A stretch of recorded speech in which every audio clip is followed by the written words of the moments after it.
Hello friends, welcome to my channel Learning Electronics. In this lecture, we are going to solve second question applying Manson's gain formula. So the question is using Manson gain formula determine the ratio C by R for the system represented by block diagram. So here we can see that two signals are acting. One is R and this is one input signal and again another input signal is D. But we have to find out the transfer function with respect to input signal R. So when I have taught you in the block diagram representation that when we take the transfer function or calculate the transfer function with respect to one signal, then another signal which is given in the block diagram will be taken as 0. So here we assume D is equal to 0. Okay, now we draw the signal flow graph for this block diagram given. So first we mark the nodes and we know that the summing points and takeoff points are represented by node and blocks, that is gain blocks are represented by line and signal flow is represented by arrow. So here we have marked the first node for the summing point, then takeoff point is coming, this is second node, then this is third node, this is fourth node, then this summing point is fifth node, this takeoff point sixth node. Okay, so first we mark the first node and the last node, that is input node and output node on the paper. So first we take x1, this is the input node, and x6 node will be the output node. Okay, now we draw a line, straight line between x1 and x6 like this. Now we mark all the intermediate nodes between x1 and x6.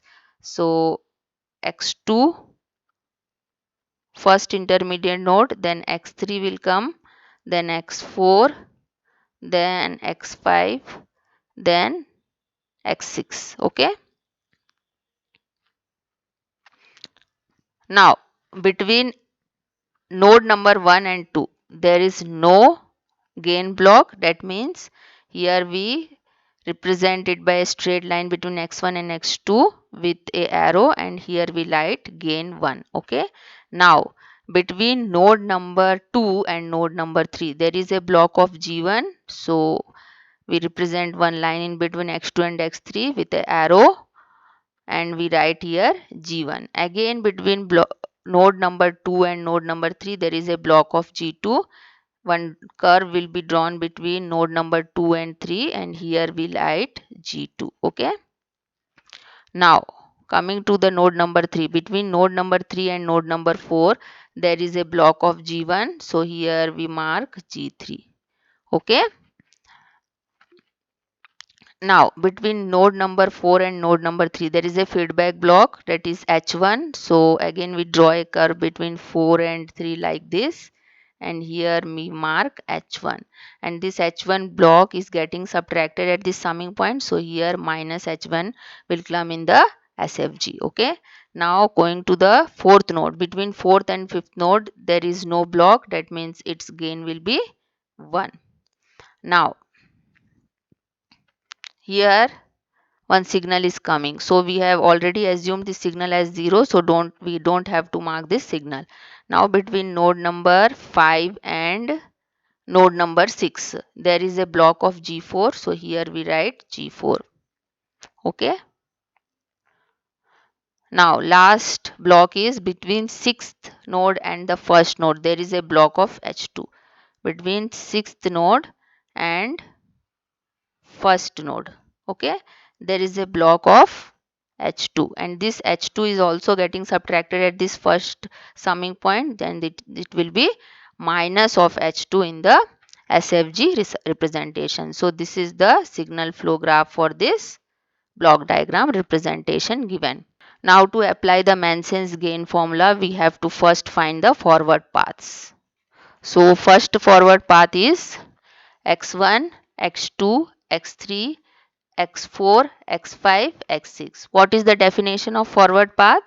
It should start from the path that should start from the input node and end at the output node, and should travel in the forward direction with no node traversed twice. Okay, so here x1, x2, x3, x4, x5, x6 is first forward path, and what is second forward path? It will be again x1, x2, x3, x4, x5, x6 only, but through G2 block we are going. So here the path gain for the first forward path P1 will be equal to G1, G3, G4. G1, G3, G4. Okay, so for the second forward path, the path gain P2 will be equal to G2, G3, G4. G2, G3, G4. So this is the forward path gains we have found out. Next we are going to find out the individual loops. Okay, so for first individual loop, what is the first individual loop? This is the first loop, closed loop, which is forming x3, x4, x3. So what is the gain of this loop? L1 is equal to minus of G3 H1. Okay, and second loop formation is x1, x2, x3. So second loop formation is, this is x6. Okay, so here we are saying that second loop formation is x1, x2, x3, x4. We can write x5, or we can omit here also. So x6, then x1.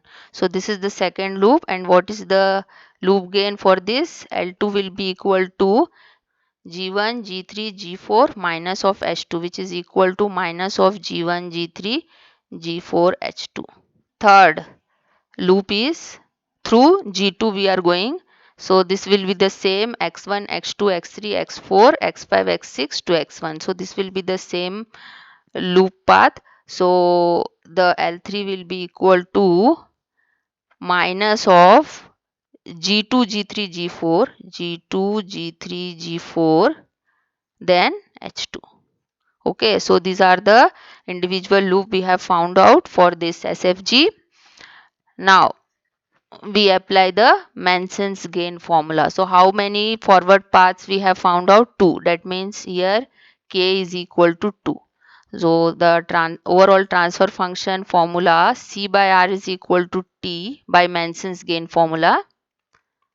By Manson's gain formula, T is equal to sigma K is equal to 1 to 2, because two forward paths are there in this SFG. Then Pk del K by del, which is equal to P1 del 1 plus P2 del 2 divided by del.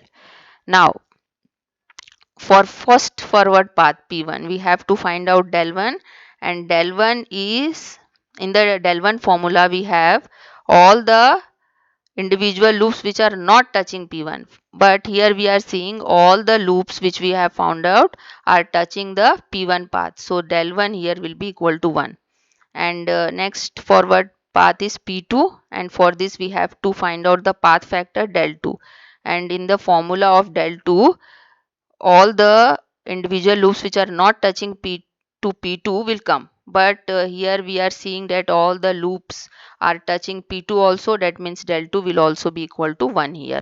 Last one is we have to find out del. So del will be equal to 1 minus of sum of all individual loops, that is L1 plus L2 plus L3, then addition of all the pairs of the loops which are not touching to each other, but here all the loops are touching each other. So the formula for del will be 1 minus L1 plus L2 plus L3 only. Okay, because no two loops are there which are not touching to each other, all the loops are touching each other here. So del will be equal to 1 minus of L1 will be, L1 was minus G3H1, so it will be plus G3H1. Then L2 was minus of G1, G3, G4, H2. So this will be plus G1, G3, G4, then H2. Okay, then third loop was G2, G3, G4, H2. So this was minus, so it will again plus G2, G3, G4, H2. Okay, so this is our del. Now we put in the Manson's gain formula to find the transfer function. So here we get P1 was G1, G3, G4, G1, G3, G4, del 1 is 1 plus P2 was G2, G3, G4, del 2 was 1 divided by this del value, that is 1 plus G3, H1 plus G1, G3, G4, H2 plus G2, G3, G4. This is H2, okay. So H2 into G4. So this is the overall transfer function using Manson's gain formula for the block diagram given. So hope you have understood the topic. Thank you very much for watching.